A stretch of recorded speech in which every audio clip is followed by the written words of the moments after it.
अजीत जी ये अभी बोल रहे थे कि ये विकास पे काम करते हैं, कांग्रेस पार्टी के पास कोई एजेंडा नहीं है। क्या उल्टा चोर कोतवाल को डांटे जो सिर्फ सांप्रदायिक बातें। मोदी जी की कोई भी रैली उठा के देख लीजिए जिसमें या कोई इंटरव्यू बिना सांप्रदायिकता की वो खत्म होता हो। चलिए एक वर्ग विशेष को अपमानित किए खत्म होता है। सुधांशु मित्तल जी, राजीव गांधी की हत्या सांप्रदायिकता है। ये हमें जिस दिन सर्टिफिकेट देने लगेंगे बेहतरी का, उसी दिन हमें चिंता होने लगेगी। जी एक मिनट रुको अखिलेश जी, हम सही हैं, ये मेरा मानक है कि ये हमें कोस रहे हैं, इसका मतलब हम सही। एक मिनट मुझे जवाब देने का हक मिलना चाहिए जल्दी, उसके बाद प्रभु जी के पास जाना है। जी अजीत जी, देश के 20 बड़े दंगे, 16 दंगे इनके राज्यों में हुए हैं। इन्होंने लोगों को, आप मुसलमानों की बात करते हैं तो सुन लीजिए, आज तक पुलिस फायरिंग में गुजरात के दंगे की माफी मांगेंगे, आपके राज्यों में मारे गए हैं और आप बात कर रहे हैं। आप किस प्रभु जी के पास, सुधांशु मित्तल जी, 84 के दंगे की आप मित्तल जी, देखिए श्रीमती गांधी की शहादत आपने उठाई है। सुधांशु मित्तल जी बाकी पैनल में मेहमान है। सुधांशु मित्तल जी, प्रभु चावला जी के पास जाने दीजिए। प्रभु जी, आपने सुना ये दोनों लोग आपस में एक्चुअली गुजरात दंगे से लेकर 84 दंगे तक बात हो गई। बात हम लोग शुरू कर रहे थे राहुल गांधी से। क्या आपको लगता है ऐसे समय में, प्रभु चावला जी वरिष्ठ पत्रकार है, आपने 84 में सब कुछ देखा होगा, क्या आपको लगता है ये वक्त था जब राहुल गांधी को उसी मंच से 84 के दंगों के लिए भी अफसोस जाहिर करना चाहिए था? सवाल ये कि मैं काफी अब 67 साल का हो गया हूं। ये माफी की जो बात उठती है, लगता है आप अभी यंग हैं तो हिस्ट्री थोड़ी पढ़नी चाहिए आप लोगों को। कांग्रेस की सोनिया गांधी ने अमृतसर जाकर के माफी मांग चुकी हैं और डॉक्टर मनमोहन सिंह माफी मांग चुके हैं। चंडीगढ़ का उनका भाषण हिस्ट्री में निकाले हैं। तो कांग्रेस पार्टी से औपचारिक रूप से अफसोस और दुख और माफी मांगी गई है। और मैंने नरेंद्र मोदी का इंटरव्यू 2 बार किया। सबसे पत्रकारों में अगर किसी ने इंटरव्यू सबसे ज्यादा किया तो नरेंद्र मोदी के मैंने 3-4 बार इंटरव्यू किया है। मैंने ये सवाल हर बार पूछा है, या तो वो चुप हो गए या उनका कोई जवाब नहीं दिया। और बीजेपी के जितने नेताओं से मैंने पूछा वो भी इस बात की कहते कि माफी गर्व है क्या है। मेरे को लगता है कि अगर वो माफी मांगे उससे उनका कद बढ़ जाएगा और कम नहीं होगा मोदी का उसके अंदर, क्योंकि सरकार तो उनकी थी, चाहे गलत हो जाए। सुधांशु पहले मेरे को बोलने दिए, मैं सुधांशु मेरे को बोलने दीजिए, आप सुधांशु जी प्रभु जी को बोलने दीजिए। आप जब बोलते हैं तो कोई बोलता नहीं है। आप प्रभु जी बोले, आप बीच बीच में हर एक को टोक के बोलते हैं, आपको कोई टोक नहीं रहा है। मेरे को बोलने दीजिए, क्योंकि आप लोग पॉलिटिकल लीडर हैं। आपकी हक बनता है कि जितनी जोर से आप डिफेंड करेंगे उससे आपकी लॉयल्टी ज्यादा प्रूव होगी। ये हर पार्टी में हो रहा है कि कोई आर्गुमेंट की बात नहीं करता, चिल्लाने की बात करता है।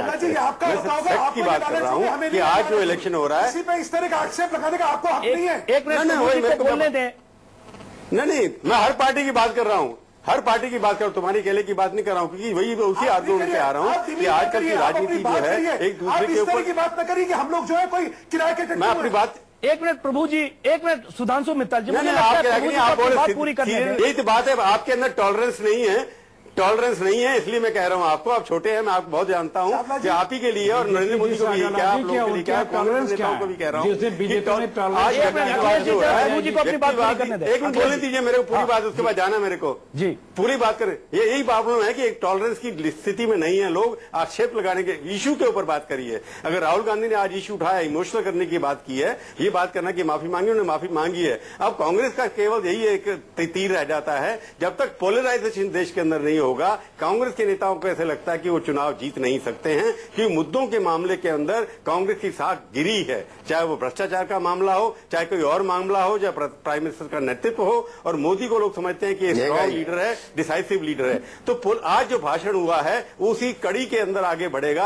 आगे आगे अगर आप देखेंगे इस तरह के आक्षेप और ज्यादा लगेंगे कि भारतीय जनता पार्टी के मोदी को एक कम्युनल इश्यू बनाया जाए और कांग्रेस पार्टी कम्युनलिज्म के खिलाफ लड़ रही है। उसके लिए कोई सी तरह का भी इमोशनल हो चाहे फैक्चुअल हो, ये एक तीर यूज किए जाएंगे। इस बात को लेकर के चलना है। बाकी हमारे और माफी कांग्रेस ने मांगी है, ये बात सच है, ये रिकॉर्ड के अंदर है। नहीं, वो सही कर रहे हैं प्रभु जी। माफी मांगी है कांग्रेस ने, माफी मांगी है कांग्रेस ने, सोनिया गांधी ने और मनमोहन सिंह ने। मैं ये कह रहा हूं कि जिस रैली में 10 मिनट तक आप लगातार उस दिन की घटना बता रहे हैं, आप सिख दोस्तों की बात कर रहे हैं, वहां आप ये भी कहते तो शायद लोगों को एक रिलेट करते कि हाँ चलो कुछ अफसोस जता रहे हैं। बिल्कुल ठीक कह रहे हैं।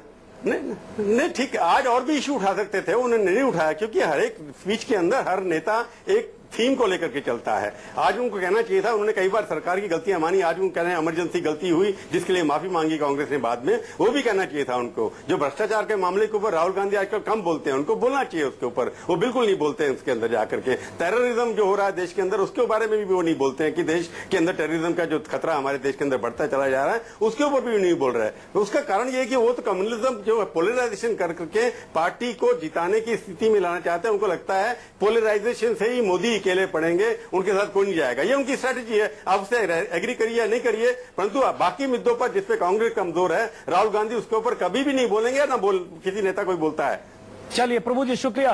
केसी त्यागी, संक्षिप्त आपके पास आना चाहता हूं, आने वाले समय में जिस ढंग से चुनावी रैलियां हो रही है, मोदी की रैली हो रही है और उसके बाद कांग्रेस नेता हमने राहुल गांधी की रैलियां देखी, अब एक पोलराइजेशन की बात हो रही है, एक आप लोगों के गठजोड़ गठबंधन के अलावा भी तीसरा मोर्चा और बाकी मोर्चे की बात हो रही है। जेडीयू किस ढंग से देखता है आने वाले चुनाव में, क्या कांग्रेस से, क्योंकि कई बार जब आप बात करते हैं तो लगता है प्रो कांग्रेस, कांग्रेस के प्रति सहानुभूति जताते हैं, क्या कांग्रेस को एक अपने पार्टनर के तौर पर आप देखते हैं आने वाले समय में?